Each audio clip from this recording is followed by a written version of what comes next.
Assalamualaikum dan selamat datang lagi sekali ke episod 2 Sri Kandi Camellia. Tetamu kita hari ini adalah seorang artis yang bernama Nadi. Nadi merupakan seorang penyanyi dan penulis lagu R&B, pop dan hip hop.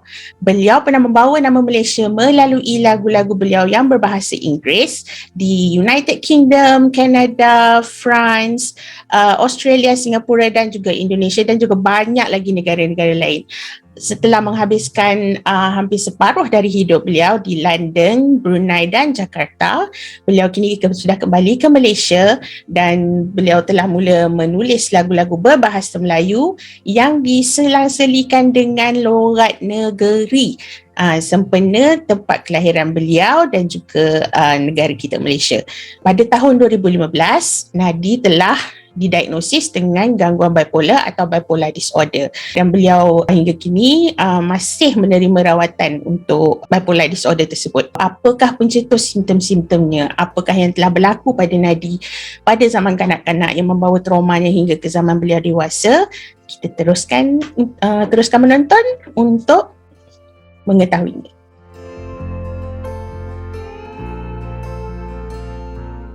Selamat datang Nadi, terima kasih kerana sudi datang ke show kami di Camellia, Sri Kandi Camellia kali ini.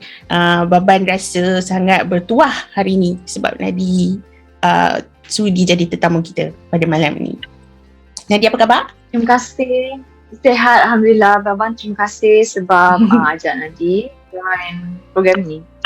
Ya, okey. So sekarang Baban nak tanya Nadi lah. So kalau boleh minta Nadi kongsi sikit tentang apa yang menyebabkan Nadi mula membuat keputusan untuk mendapatkan rawatan psikiatris. Okay, so 2015 Nadi rasa Nadi macam apa tu? Time tu Nadi triggered by by orang yang Nadi betul-betul cinta. Dia buat Nadi rasa macam Nadi ni tak ada self-worth. Nadi ni tak layak dapat kasih sayang, tak layak dapat benda yang Nadi sepatutnya dapat. So benda tu sangat trigger Nadi punya emosi time tu dan it caused me to have beberapa malam yang Nadi tak tidur sebab Nadi sedih sangat dengan perasaan tu ya. So time Nadi sedih tu hari pertama Nadi okay, hari kedua Nadi macam down, hari ketiga time Nadi tak tidur tu Nadi start fikir macam benda-benda bukan-bukan tapi benda-benda tu macam Nadi rasa sebab Nadi tak cukup tidur, tak cukup makan, so anxiety Nadi macam jadi teruk, so Nadi macam kelang kabut sangat. So maknanya masa tu Nadi boleh macam nampak benda yang sebenarnya tak ada di situ, maknanya berhalusinasi lah. Boleh cerita sikit apa benda-benda yang Nadi rasa Nadi nampak masa tu? Okay. Masa tu Nadi nampak orang diri dekat atas bangunan pegang pistol, pegang senapang nak tembak Nadi. Nadi terbayang ada helikopter sampai lah nak sambut Nadi. Lepas tu Nadi macam dengar ada suara baby menangis kat bilik sebelah. Nadi dengar tak sama ni? Time tu Nadi kat dalam bilik hotel. Lepas tu Nadi pergi call, cakap kat reception.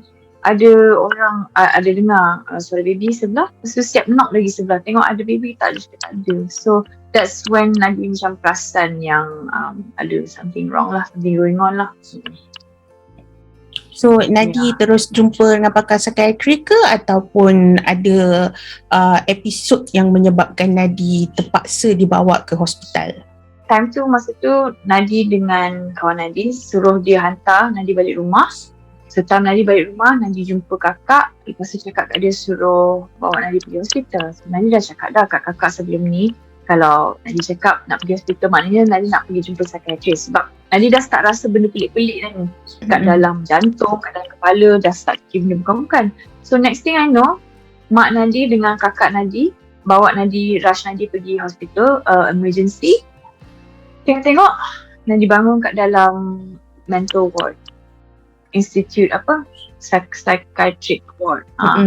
So kat situ lah Nadi betul-betul macam, oh my god, ya Allah, saya kat sini kan, apa saya buat kat sini. So macam-macam benda lah Nadi nampak, macam-macam jenis orang, jenis penyakit yang Nadi nampak masa kat dalam tu. Banyak kes sekarang ni yang menunjukkan trauma zaman kanak-kanak boleh memberi kesan kepada ataupun boleh menjadi pencetus pada penyakit mental yang berpanjangan. So ini ke yang terjadi dekat Nadi ataupun ada sesuatu yang berlaku pada Nadi masa Nadi kecil yang yang that affected you as an adult? Nadi rasa memang ada, tapi benda ni mungkin tak berlaku untuk semua orang sebab depends on diorang punya threshold tu macam mana. Tapi untuk Nadi, yes, sebab Nadi membesar dengan Nadi punya nenek dengan atuk masa kecil. Dan atuk saya molest ni, dia cabul Nadi sampai Nadi umur 12 tahun. So, tapi Nadi tahu benda ni berlaku dekat some of my cousins dengan family juga. Tapi diorang just never talk about it kan, diorang tak pernah cakap pasal benda tu. Tapi Nadi seorang je yang macam cakap pasal benda ni tau. So bila Nadi bercakap, baru Nadi tahu, oh benda tu happen kat you juga. Oh kenapa you okay lah? Kenapa you okay? Kenapa I tak okay? Kenapa you okay macam mana? Kenapa I pula macam lebih-lebih kan? So it seems like sebab Nadi duduk dengan diorang, so mana Nadi pergi, Nadi dengan diorang je kan. So mungkin benda tu berlaku lebih banyak dengan Nadi. Dan Nadi sangat rapat dengan my grandpa, dengan my grandma. Sangat rapat dengan diorang, memang cucu kesayangan. So bila time Nadi membesar, memang rasa bengang lah, rasa marah. Macam bila Nadi dapat tahu benda ni tak sepatutnya berlaku macam ni, kenapa dia buat macam ni. Ingatkan dia sayang Nadi, tapi kenapa dia tak jaga Nadi, kenapa dia tak protect Nadi, you know. So Nadi membesar dan jadi seorang kanak-kanak yang sangat nakal dan rebellious. So yang Nadi marah tu lebih kepada orang sekeliling Nadi lah, family Nadi lah, sebab mungkin Nadi rasa you were not protected maybe. Yes. Nadi rasa marah dekat my father time tu, my uncles, the people around me lah, my aunties pun juga. Sebab macam kenapa sekarang I dengar cerita yang I thought sebenarnya memang macam ni, tapi you tahu, mungkin you tahu yang benda tu sedang berlaku, tapi kenapa you tak buat apa-apa? Kenapa you tak cakap apa-apa pasal tu? Kenapa you tak protect me, you know? You biar je I lepak macam tu dalam bilik dengan atuk. Sedangkan you tahu yang atuk tu ada perangai macam tu. Kenapa you buat macam tu? Benda-benda macam tu lah that was going through my head kan. Growing up. So Nadi rasa macam marah je all the time during my teenage years lah. Teenage years up to my 20s. Sebelum Nadi dapat rawatan psikiatrik, time tu Nadi marah je all the way. until I got psychiatric help, then baru I heal, I became better. Yelah, sebab apa nak kadang-kadang penyakit mental ni kita bukannya boleh pulih overnight kan. It takes time sebab yelah luka yang kita bawa tu daripada kecil sampai ke kita dewasa. Imagine macam 20 tahun ke beberapa belas tahun punya kesakitan tu, punya perasaan yang dipendam tu kan. So tak boleh lah nak dirawat dalam masa 2-3 minggu je kan. Betul, memang tak. So benda Nadi tu masih memang memakan masa dan bertahun-tahun untuk kita nak heal benda tu. Bertahun-tahun. So Nadi masih terima rawatan psikiatri lagi lah hingga sekarang? Masih terima rawatan psikiatri, cuma sekarang banyak benda yang Nadi dah dapat discover pasal diri Nadi dan banyak benda yang Nadi dah dapat overcome. So bila jumpa doktor cuma nak ambil ubat saja. Dah tak perlu have a deep one-on-one session yang dia correct Nadi punya otak. So it's just that jumpa doktor just nak dapatkan ubat itu saja. Sebab Nadi sekarang dah rasa macam Nadi lebih okay nak handle situation sebab ada beberapa kawan-kawan yang Nadi boleh berbawa bincang, pasal benda-benda macam ni. So tak payahlah pergi kat doktor kan. Ada je orang yang sebenarnya always willing to listen and understand you, masuk dalam kepala you dan tolong you keluar daripada tempat tu.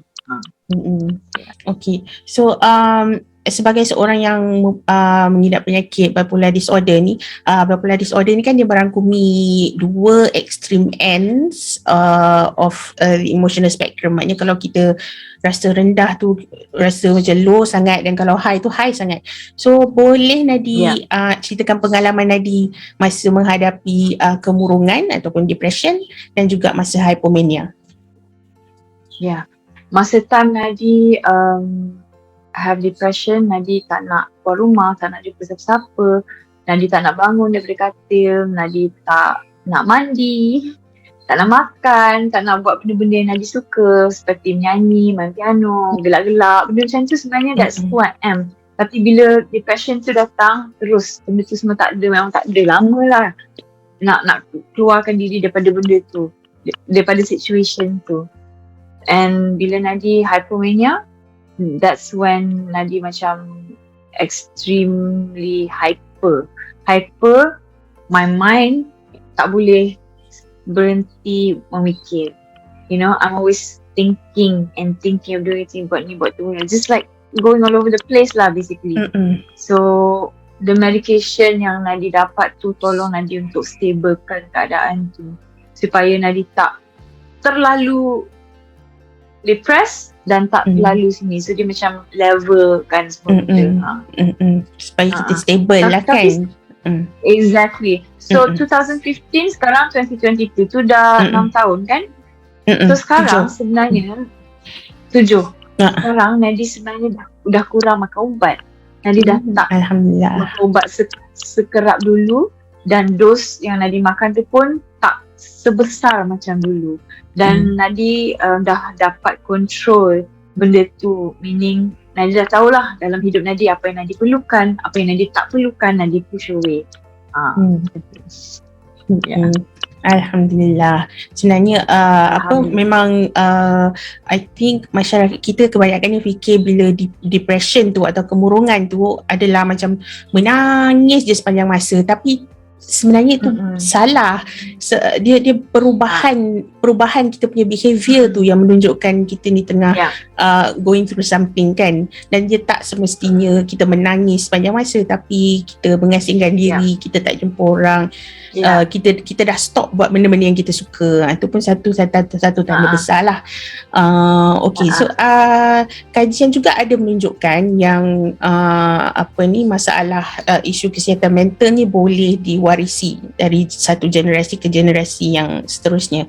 Ada tak dalam family Nadi family history of mental illness? Dan sebab Nadi cakap Nadi ada seorang anak kan sekarang, adakah Nadi takut yang satu hari nanti Nadi akan ataupun dia akan mewarisi apa yang penyakit bipolar disorder yang Nadi ada sekarang? Yes, Nadi rasa macam sebenarnya nenek Nadi dulu, Nadi rasa memang dia ada bipolar, cuma dia tak didiagnose. So instead apa yang orang panggil, orang yang cakap yang dia tu ada penunggu, sebab kadang-kadang dia akan switch, dia akan flip out. Bila time dia marah, especially bila dia triggered dan time dia marah atau time dia sedih, dia akan tiba jadi macam a different person. So time zaman dulu kan dia orang tak tahu nak pandang benda ni apa, so they just tinggal je lah benda tu. So and plus benda tu tak dirawat kan, tak ada siapa rawat benda tu, so benda tu makin menjadi-jadilah. So dan memang Nadi takut yang Nadi akan pass benda ni dekat anak. Tapi with the right knowledge and information yang Nadi ada tentang bipolar, depression, mungkin benda tu akan membantu Nadi untuk educate orang-orang yang sekeliling Nadi, untuk supaya dia faham apa yang sedang berlaku dalam diri dia orang. Pernah tak Nadi sembunyikan penyakit Nadi dari sesiapa, dari family ke, kawan-kawan ke, ataupun peminat-peminat Nadi sendiri? Dulu yes, dulu Nadi memang sembunyikan benda ni sebab Nadi rasa macam tak ada siapa yang akan faham apa yang Nadi lalui. Tapi sekarang sebablah dah besar, dah lagi open kan, so lagi senang untuk nak bawa berbincang dengan kawan-kawan sebab Nadi ada scientific explanation kenapa you rasa macam ni, kenapa, dan the cause and effect of a certain situation dengan apa solution dia.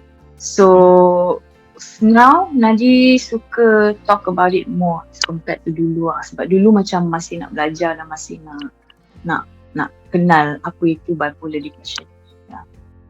So macam mana pula cara Nadi handle cabaran ataupun cabaran mental dan emosi sebagai seorang yang ada penyakit bipolar disorder ni sebagai seorang artis dan selebriti? Nadi ada medication yang Nadi kena ambil setiap malam. How I handle it sekarang, mungkin sekarang Nadi tak fokus sangat kepada apa yang berlaku kat luar sana. So Nadi tak perlu rasa kompetitif dengan orang-orang kat luar. Nadi fokus dekat diri Nadi dengan Nadi punya personal growth. Dan bila Nadi dapat nampak perkembangan, benda tu actually is very healing for me. So that's how I handle it. So Nadi tak ada rasa macam kenapa orang ni lebih daripada Nadi dapat benda ni, kenapa dia ni, you know.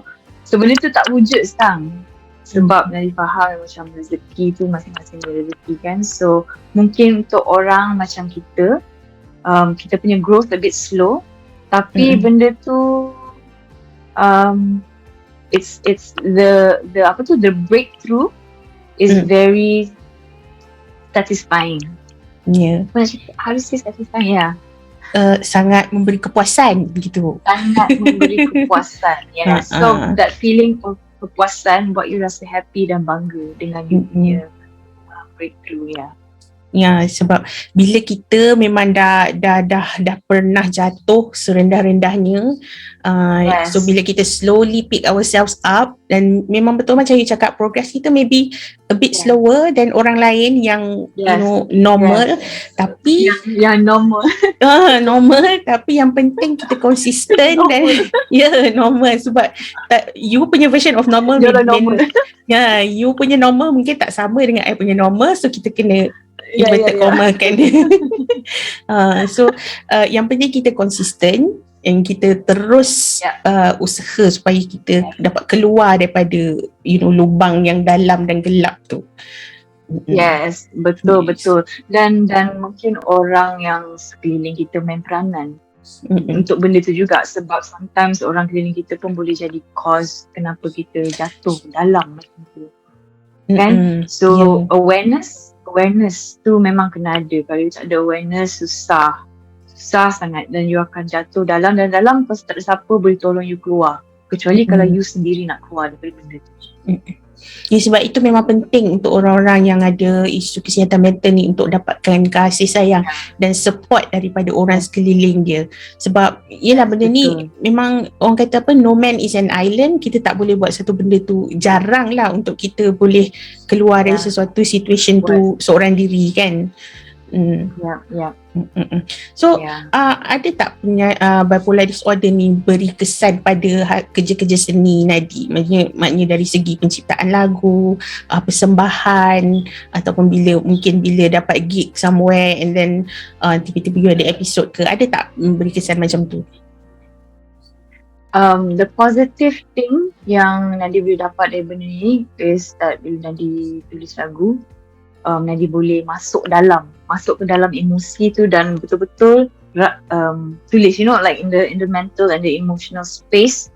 So Nadi boleh tangkap benda tu. Tapi on the downside is if Nadi ada show atau performance lepas tiba anxiety sebab fikir apa, something trigger you ke apa sebelum benda tu, dan benda tu susah lah. Tapi Nadi cuba kawal juga benda tu, tapi kadang-kadang tak dapat kawal. Ya, itu pun satu benda yang kita nak the public faham, yang apa ni, macam simptom-simptom bipolar disorder ke depression ke anxiety ke adalah satu benda yang di luar kawalan, yang kita bukan sengaja nak dapat nak jadi macam tu. Kita bukan sengaja.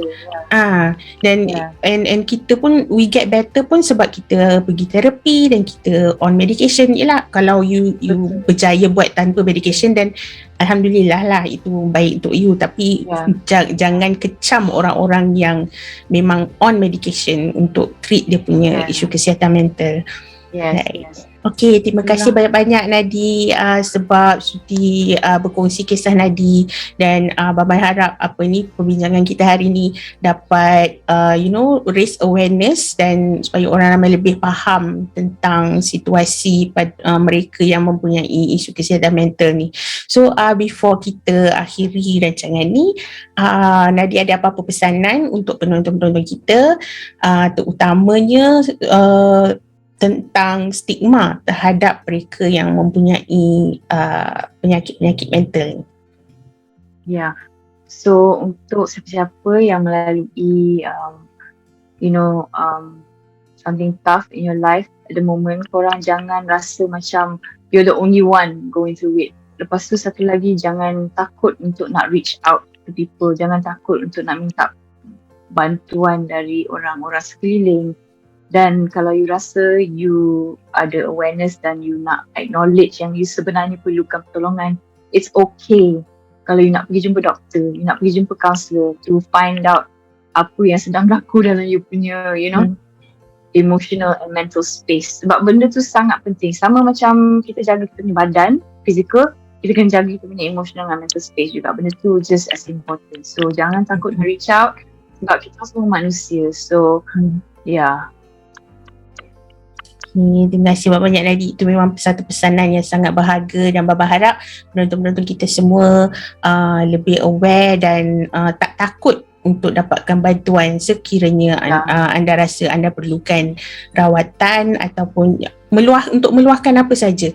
Okay, so terima kasih banyak lagi sekali Nadi, dan Baba harap maybe next time kita boleh interview lagi, insyaAllah. Harap tak serik ya. InsyaAllah. Terima kasih Baban. Tak serik, Nadi tak serik. Okay, boleh je. Terima kasih Baban sebab invite Nadi. Oh, my pleasure. Okay, pada penonton-penonton semua, Baba harap anda bukan setakat terhibur tapi juga dapat a few knowledge, a bit of knowledge tentang isu kesihatan mental. So jangan lupa subscribe pada channel Camellia ni, tekan butang subscribe tu dan dengar pesanan Nadi. Kalau perlu anda rasa anda perlu rawatan, jangan takut, jangan segan, sila dapatkan rawatan. Di akhir video ni juga Bapa akan listkan nombor-nombor telefon yang anda boleh hubungi kalau anda mungkin rasa anda ada soalan-soalan tentang isu kesihatan mental. Ada banyak organisasi termasuk Yayasan Zuriat Care yang boleh memberi anda informasi tentang isu-isu kesihatan mental. Tapi ingat, kalau anda rasa anda sedang dalam bahaya atau membahayakan diri sendiri ataupun mungkin akan mencederakan orang lain, dengan kadar segera silalah ke bahagian kecemasan di hospital yang berdekatan. Jangan tunggu-tunggu lagi. Okay, terima kasih semua. Jumpa lagi di episod akan datang. Bye Nadi.